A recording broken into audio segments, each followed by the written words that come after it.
only 2 rules left today. This one is our division property. You might also hear it called the quotient property. And since dividing is the opposite of multiplying, when we multiplied, we added our exponents. We do the opposite. The opposite of adding is subtracting. So when we're dividing, we subtract our exponents.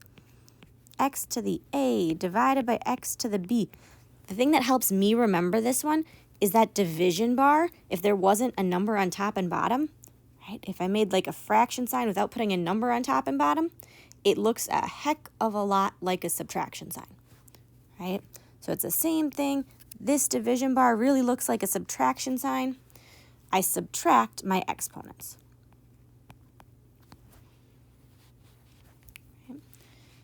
So an example with numbers, I want to be able to write it so that there's only one base of 3. So I need to subtract my exponents, the top minus the bottom. So 12 minus 5. And that gets me 3 to the 7th power. Again, I could use the exponent button on my calculator and type in 3 to the 7th power. Or I could do 3 times 3 times 3 times 3 times 3 times 3 times 3, right? 7 3s, which it turns out is 2,187.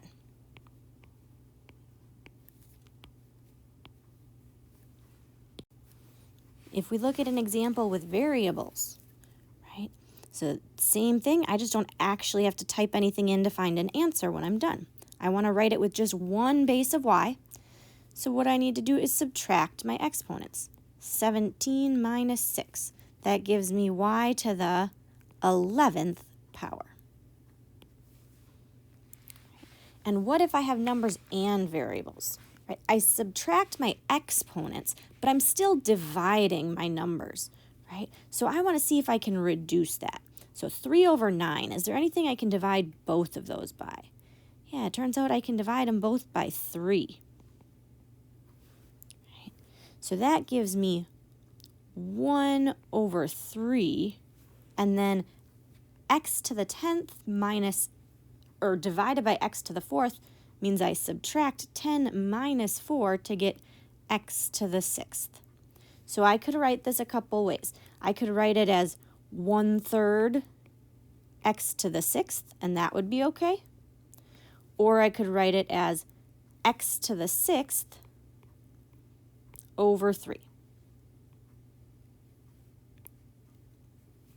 What if we look at one more with numbers yet?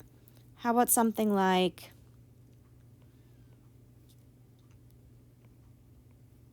12 x to the 10th divided by 3 x to the 7th. Right. So again, I look at the part here. If I can actually take 12 divided by 3, right? When I divide them both by 3, this part makes 1, and the top I'd still have 4. Right? And then 10 minus 7 is x to the 3rd. And it turns out then that there's nothing on the bottom of the fraction, so I just get 4x to the 3rd. So go ahead and try a few with our division property on your own. If you have questions, hop on that Google Meet and ask, or shoot me an email, make a comment, something, so that I know that you need some help.